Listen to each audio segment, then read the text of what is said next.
नमस्कार, आप सभी का हार्दिक अभिनंदन। आइए पद्म पुराण के सृष्टि खंड के अगले अध्याय का पाठन आरंभ करते हैं।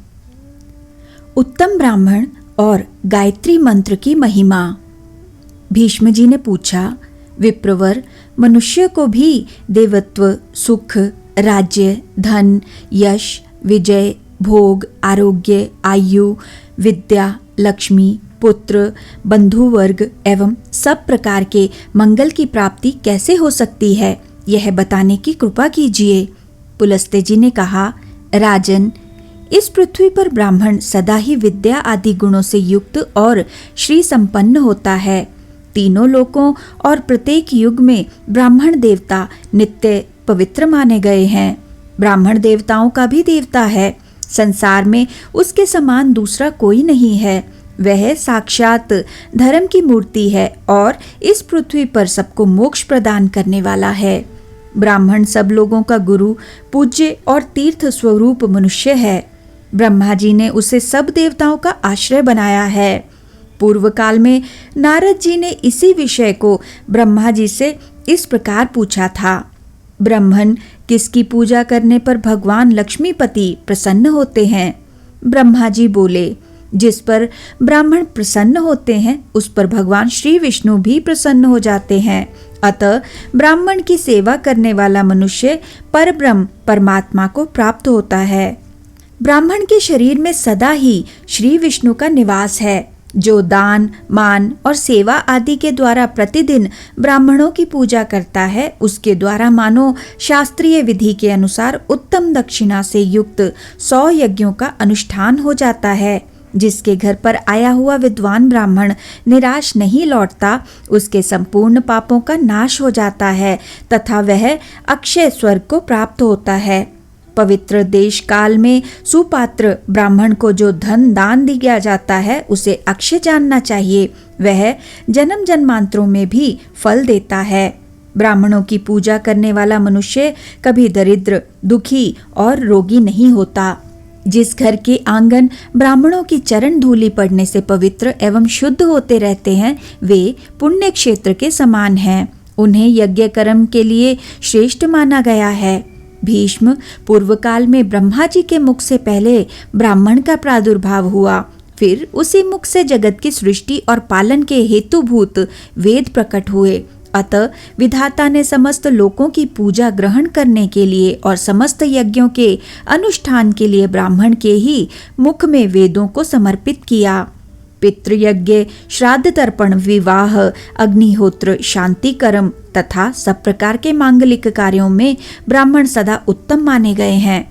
ब्राह्मण के ही मुख से देवता हव्य का और पितृ कव्य का उपभोग करते हैं। ब्राह्मण के बिना दान, होम और बलि सब निष्फल होते हैं। जहाँ ब्राह्मणों को भोजन नहीं दिया जाता, वहाँ असुर, प्रेत, दैत्य और राक्षस भोजन करते हैं। अतः दान, होम आदि में ब्राह्मण को बुलाकर उन्हीं से सब कर्म करवाना चाहिए। उत्तम देश काल में और उत्तम पात्र को दिया हुआ दान लाख गुना अधिक फलदायक होता है। ब्राह्मण को देखकर श्रद्धा पूर्वक उसको प्रणाम करना चाहिए। उसके आशीर्वाद से मनुष्य की आयु बढ़ती है, वह चिरजीवी होता है। ब्राह्मण को देखकर उसे प्रणाम न करने से, ब्राह्मण के साथ द्वेष रखने से तथा उसके प्रति अश्रद्धा करने से मनुष्यों की आयु क्षीण होती है। उनके धन ऐश्वर्य का नाश होता है तथा परलोक में उनकी दुर्गति होती है। ब्राह्मण का पूजन करने से आयु, यश, विद्या और धन की वृद्धि होती है तथा मनुष्य श्रेष्ठ दशा को प्राप्त होता है। इसमें तनिक भी संदेह नहीं है। जिन घरों में ब्राह्मण के चरणोदक से कीच नहीं होती, जहाँ वेद और शास्त्रों की ध्वनि नहीं सुनाई देती, जो यज्ञ, तर्पण और ब्राह्मणों के आशीर्वाद से वंचित रहते हैं, वे शमशान के समान हैं। नारद जी ने पूछा, पिताजी, कौन ब्राह्मण अत्यंत पूजनीय है? ब्राह्मण और गुरु के लक्षण का यथावत वर्णन कीजिए। ब्रह्मा जी ने कहा, वत्स, क्षत्रिय और सदाचारी ब्राह्मण की नित्य पूजा करनी चाहिए। जो उत्तम व्रत का पालन करने वाला और पापों से मुक्त है, वह मनुष्य तीर्थ स्वरूप है। उत्तम क्षत्रिय कुल में उत्पन्न होकर भी जो वैदिक कर्मों का अनुष्ठान नहीं करता वह पूजित नहीं होता, तथा असत क्षेत्र मातृकुल में जन्म लेकर भी जो वेदानुकूल कर्म करता है वह पूजा के योग्य है। जैसे महर्षि वेदव्यास और ऋष्यशृंग। विश्वामित्र यद्यपि क्षेत्रीय कुल में उत्पन्न है तथापि अपने सत्कर्मों के कारण वे मेरे समान हैं। इसलिए बेटा, तुम पृथ्वी के तीर्थ स्वरूप क्षत्रिय आदि ब्राह्मणों के लक्षण सुनो। इनके सुनने से सब पापों का नाश होता है। ब्राह्मण के बालक को जन्म से ब्राह्मण समझना चाहिए। संस्कारों से उसकी द्विज संज्ञा होती है तथा विद्या पढ़ने से वह विप्र नाम धारण करता है। इस प्रकार जन्म, संस्कार और विद्या, इन तीनों से युक्त होना क्षत्रिय का लक्षण है। जो विद्या, मंत्र तथा वेदों से शुद्ध होकर तीर्थ स्नान आदि के कारण और भी पवित्र हो गया है वह ब्राह्मण परम पूजनीय माना गया है। जो सदा भगवान श्री नारायण में भक्ति रखता है, जिसका अंतकरण शुद्ध है, जिसने अपनी इंद्रियों और क्रोध को जीत लिया, जो सब लोगों के प्रति समान भाव रखता है, जिसके हृदय में गुरु, देवता और अतिथि के प्रति भक्ति है, जो पिता माता की सेवा में लगा रहता है, जिसका मन पराई स्त्री में कभी सुख का अनुभव नहीं करता, जो सदा पुराणों की कथा कहता और धार्मिक उपाख्यानों का प्रसार करता है, उस ब्राह्मण के दर्शन से प्रतिदिन अश्वमेध आदि यज्ञों का फल प्राप्त होता है। जो प्रतिदिन स्नान, ब्राह्मणों का पूजन तथा नाना प्रकार के व्रतों का अनुष्ठान करने से पवित्र हो गया है तथा जो गंगा जी के जल का सेवन करता है, उसके साथ वार्तालाप करने से ही उत्तम गति की प्राप्ति होती है। जो शत्रु और मित्र दोनों के प्रति दया भाव रखता है, सब लोगों के साथ समता का बर्ताव करता है, दूसरे का धन, जंगल में पड़ा हुआ तिनका भी नहीं चुराता, काम और क्रोध आदि दोषों से मुक्त है, जो इंद्रियों के वश में नहीं होता, यजुर्वेद में वर्णित चतुर्वेदमयी शुद्ध तथा 24 अक्षरों से युक्त त्रिपदा गायत्री का प्रतिदिन जप करता है तथा उसके भेदों को जानता है, वह ब्रह्म पद को प्राप्त होता है। नारद जी ने पूछा, पिताजी, गायत्री का क्या लक्षण है? उसके प्रत्येक अक्षर में कौन सा गुण है तथा उसकी कुक्षी, चरण और गोत्र का क्या निर्णय है? इस बात को स्पष्ट रूप से बताइए। ब्रह्मा जी बोले, वत्स, गायत्री मंत्र का छंद गायत्री और देवता सविता निश्चित किए गए हैं। गायत्री देवी का वर्ण शुक्ल, मुख अग्नि और ऋषि विश्वामित्र हैं। ब्रह्मा जी उनके मस्तक स्थानीय हैं। उनकी शिखा रुद्र और हृदय श्री विष्णु हैं। उनका उपनयन कर्म में विनियोग होता है। गायत्री देवी सांख्यायन गोत्र में उत्पन्न हुई हैं। तीनों लोक उनके 3 चरण हैं। पृथ्वी उनके उदर में स्थित है। पैर से लेकर मस्तक तक शरीर के 24 स्थानों में गायत्री के 24 अक्षरों का न्यास करके द्विज ब्रह्मलोक को प्राप्त होता है तथा प्रत्येक अक्षर के देवता का ज्ञान प्राप्त करने से विष्णु का सायुज्य मिलता है। अब मैं गायत्री का दूसरा निश्चित लक्षण बतलाता हूँ। वह 18 अक्षरों का यजुर मंत्र है। अग्नि शब्द से उसका आरंभ होता है और स्वाहा के हकार पर उसकी समाप्ति। जल में खड़ा होकर इस मंत्र का 100 बार जप करना चाहिए। इससे करोड़ों पातक और उपपातक नष्ट हो जाते हैं तथा जप करने वाले पुरुष ब्रह्म हत्या आदि पापों से मुक्त होकर मेरे लोक को प्राप्त होते हैं। वह मंत्र इस प्रकार है, ओम अग्नेर वाक पुंसी यजुर्वेदेन जुष्टा सोमम पिब स्वाहा। इस प्रकार विष्णु मंत्र, माहेश्वर महामंत्र, देवी मंत्र, सूर्य मंत्र, गणेश मंत्र तथा अन्य देवताओं के मंत्रों का जप करने से भी मनुष्य पाप रहित होकर उत्तम गति पाता है। जिस किसी कुल में उत्पन्न हुआ ब्राह्मण भी यदि जप परायण हो तो वह साक्षात ब्रह्म स्वरूप है। उसका यत्न पूर्वक पूजन करना चाहिए। ऐसे ब्राह्मण को प्रत्येक पर्व पर विधि पूर्वक दान देना चाहिए। इससे दाता को करोड़ों जन्मों तक अक्षय पुण्य की प्राप्ति होती है। जो ब्राह्मण स्वाध्याय प्रायण होकर स्वयं पढ़ता, दूसरों को पढ़ाता और संसार में द्विजातियों के यहाँ धर्म, सदाचार, श्रुति, स्मृति, पुराण संहिता तथा धर्म संहिता का श्रवण कराता है, वह इस पृथ्वी पर भगवान श्री विष्णु के समान है, मनुष्यों और देवताओं का भी पूज्य है। उस तीर्थ स्वरूप और निष्पाप ब्राह्मण का बल अक्षय होता है। उसका आदर पूर्वक पूजन करके मनुष्य श्री विष्णु धाम को प्राप्त होता है। जो द्विज गायत्री के प्रत्येक अक्षर का उसके देवता सहित अपने शरीर में न्यास करके प्रतिदिन प्राणायाम पूर्वक उसका जप करता है, वह करोड़ों जन्मों के किए हुए संपूर्ण पापों से छुटकारा पा जाता है। इतना ही नहीं, वह ब्रह्म पद को प्राप्त होकर प्रकृति से परे हो जाता है। इसलिए नारद, तुम प्राणायाम सहित गायत्री का जप किया करो। नारद जी ने पूछा, ब्राह्मण, प्राणायाम का क्या स्वरूप है? गायत्री के प्रत्येक अक्षर के देवता कौन कौन हैं तथा शरीर के किन किन अवयवों में उनका न्यास किया गया है? तात, इन सभी बातों का क्रमशः वर्णन कीजिए। ब्रह्मा जी बोले, प्रत्येक देहधारी के गुदा देश में अपान और हृदय में प्राण रहता है, इसलिए गुदा को संकुचित करके पूरक क्रिया के द्वारा अपान वायु को प्राण वायु के साथ संयुक्त करे, तत्पश्चात वायु को रोक कर कुंभक करे और उसके बाद रेचक की क्रिया द्वारा वायु को बाहर निकाले। पूरक आदि प्रत्येक क्रिया के साथ 3-3 बार प्राणायाम मंत्र का जप करना चाहिए। द्विज को 3 प्राणायाम करके गायत्री का जप करना उचित है। इस प्रकार जो जप करता है उसके महापातकों की राशि भस्म हो जाती है तथा दूसरे पातक भी एक ही बार के मंत्रोच्चारण से नष्ट हो जाते हैं। जो प्रत्येक वर्ण के देवता का ज्ञान प्राप्त करके अपने शरीर में उसका न्यास करता है, वह ब्रह्म भाव को प्राप्त होता है। उसे मिलने वाले फल का वर्णन नहीं किया जा सकता। बेटा, प्रत्येक अक्षर के जो देवता हैं उनका वर्णन करता हूँ, सुनो। इन अक्षरों का जप करने से द्विज को फिर जन्म नहीं लेना पड़ता।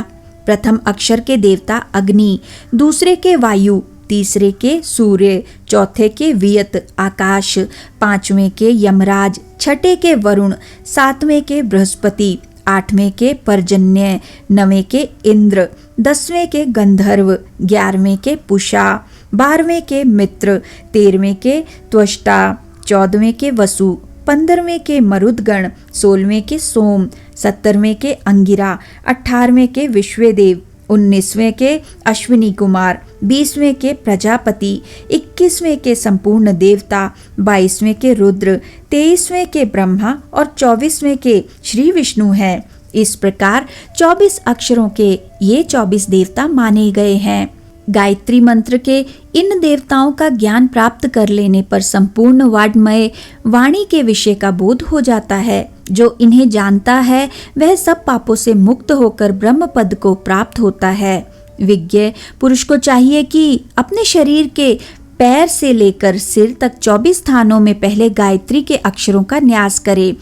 तत् का पैर के अंगूठे में, स का गुल्फ घुट्टी में, वी का दोनों पिंडलियों में, तू का घुटनों में, रव का जांघों में, रे का गुदा में, ण्य का अंडकोश में, म का कटी भाग में, भ का नाभि मंडल में, ग्रो का उदर में, दे का दोनों स्तनों में, व का हृदय में, सय का दोनों हाथों में, धी का मुंह में, म का तालू में, ही का नासिका के अग्रभाग में, धी का दोनों नेत्रों में, यो का दोनों भौं में, यो का ललाट में, नह का मुख के पूर्व भाग में, प्र का दक्षिण भाग में, चो का पश्चिम भाग में और द का मुख के उत्तर भाग में न्यास करे। फिर यात का मस्तक में न्यास करके सर्वव्यापी स्वरूप से स्थित हो जाए। धर्मात्मा पुरुष इन अक्षरों का न्यास करके ब्रह्मा, विष्णु और शिव का स्वरूप हो जाता है। वह महायोगी और महाज्ञानी होकर परम शांति को प्राप्त होता है। नारद, अब संध्या काल के लिए एक और न्यास बतलाता हूँ, उसका भी यथार्थ वर्णन सुनो। ओम भूः, इसका हृदय में न्यास करके ओम भुवः का सिर में न्यास करे, फिर ओम स्वः का शिखा में, ओम तत्सवितुर्वरेण्यम का समस्त शरीर में, ओम भर्गो देवस्य धीमहि इसका नेत्रों में, तथा ओम धियो यो नः प्रचोदयात् का दोनों हाथों में न्यास करे। तत्पश्चात ओम आपो ज्योति रसोमृतम ब्रह्म भूर्भुवः स्वरोम का उच्चारण करके जल स्पर्श मात्र करने से द्विज पाप से शुद्ध होकर श्री हरि को प्राप्त होता है। इस प्रकार व्याति और 12 ओंकारों से युक्त गायत्री का संध्या के समय कुंभक क्रिया के साथ 3 बार जप करके सूर्योपस्थान काल में जो 24 अक्षरों की गायत्री का जप करता है वह महाविद्या का अधीश्वर होता है और ब्रह्म पद को प्राप्त करता है। व्यातियों सहित इस गायत्री का पुनः न्यास करना चाहिए। ऐसा करने से द्विज सब पापों से मुक्त होकर श्री विष्णु के सायुज्य को प्राप्त होता है। न्यास विधि यह है, ओम भूः पादाभ्याम का उच्चारण करके दोनों चरणों का स्पर्श करे। इसी प्रकार ओम भुवः जानुभ्याम कहकर दोनों घुटनों का, ओम स्वः कट्याम बोलकर कटी भाग का, ओम मह नाभो का उच्चारण करके नाभि स्थान का, ओम जनः हृदय कहकर हृदय का, ओम तपः करयोः बोलकर दोनों हाथों का, ओम सत्यम ललाटे का उच्चारण करके ललाट का तथा गायत्री मंत्र का पाठ करके शिखा का स्पर्श करना चाहिए। सब बीजों से युक्त इस गायत्री को जो जानता है वह मानो चारों वेदों का, योग का तथा तीनों प्रकार के वाचिक, उपांशु और मानसिक जप का ज्ञान रखता है। जो इस गायत्री को नहीं जानता वह शूद्र से भी अधम माना गया है। उस अपवित्र ब्राह्मण को पितरों के निमित्त किए हुए पावर्ण श्राद्ध का दान नहीं देना चाहिए। उसे कोई भी तीर्थ स्थान का फल नहीं देता। उसका किया हुआ समस्त शुभ कर्म निष्फल हो जाता है। उसकी विद्या, धन संपत्ति, उत्तम जन्म, द्विजत्व तथा जिस पुण्य के कारण उसे यह सब कुछ मिला है वह भी व्यर्थ होता है। ठीक उसी तरह जैसे कोई पवित्र पुष्प किसी गंदे स्थान में पड़ जाने पर काम में लेने योग्य नहीं रह जाता। मैंने पूर्व काल में चारों वेद और गायत्री की तुलना की थी। उस समय चारों वेदों की अपेक्षा गायत्री ही गुरुतर सिद्ध हुई, क्योंकि गायत्री मोक्ष देने वाली मानी गई है।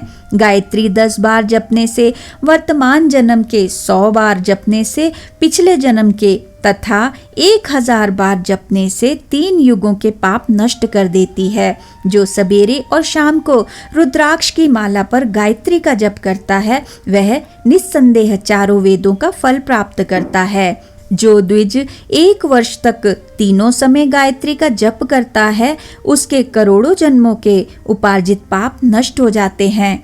गायत्री के उच्चारण मात्र से पाप राशि से छुटकारा मिल जाता है, मनुष्य शुद्ध हो जाता है तथा जो द्विज श्रेष्ठ प्रतिदिन गायत्री का जप करता है उसे स्वर्ग और मोक्ष दोनों प्राप्त होते हैं। जो नित्य प्रति वासुदेव मंत्र का जप और भगवान श्री विष्णु के चरणों में प्रणाम करता है वह मोक्ष का अधिकारी हो जाता है।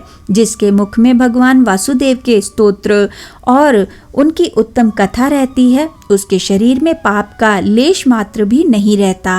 वेद शास्त्रों का अवगाहन करने, उनके विचार में संलग्न रहने से गंगा स्नान के समान फल होता है। लोक में धार्मिक ग्रंथों का पाठ करने वाले मनुष्यों को करोड़ों यज्ञों का फल मिलता है। नारद, मुझ में ब्राह्मणों के गुणों का पूरा वर्णन करने की शक्ति नहीं है। ब्राह्मण के सिवा दूसरा कौन देहधारी है जो विश्व स्वरूप हो। ब्राह्मण श्री हरि का मूर्तिमान विग्रह है। उसके शाप से विनाश होता है और वरदान से आयु, विद्या, यश, धन तथा सब प्रकार की संपत्तियां प्राप्त होती हैं। ब्राह्मणों के ही प्रसाद से भगवान श्री विष्णु सदा ब्रह्मण्य कहलाते हैं। जो ब्रह्मण्य ब्राह्मणों के प्रति अनुराग रखने वाले देव हैं, गौ और ब्राह्मणों के हितकारी हैं तथा संसार की भलाई करने वाले हैं, उन गोविंद श्री हरि को बारंबार नमस्कार है। जो सदा इस मंत्र से श्री हरि का पूजन करता है उसके ऊपर भगवान प्रसन्न होते हैं तथा वह श्री विष्णु का सायुज्य प्राप्त करता है। जो इस धर्म स्वरूप पवित्र आख्यान का श्रवण करता है उसके जन्म जन्मांतरों के किए हुए पाप नष्ट हो जाते हैं। जो इसे पढ़ता पढ़ाता और दूसरे लोगों को उपदेश करता है उसे पुण्य इस संसार में नहीं आना पड़ता। वह इस लोक में धन धान्य राजोचित भोग आरोग्य उत्तम पुत्र तथा शुभ कीर्ति प्राप्त करता है। इसी के साथ आज के इस सुंदर पाठन को हम यहीं पे विराम देते हैं और अगले अध्याय के पाठन के लिए हमारे साथ फिर से जुड़िएगा। आइए विष्णु जी के इस सुंदर मंत्र से आज के पाठन का समापन करते हैं। ओम नमो भगवते वासुदेवाय। ओम नमो भगवते वासुदेवाय। ओम नमो भगवते वासुदेवाय। ओम नमो भगवते वासुदेवाय। ओम नमो भगवते वासुदेवाय। ओम नमो भगवते वासुदेवाय। ओम नमो भगवते वासुदेवाय। धन्यवाद।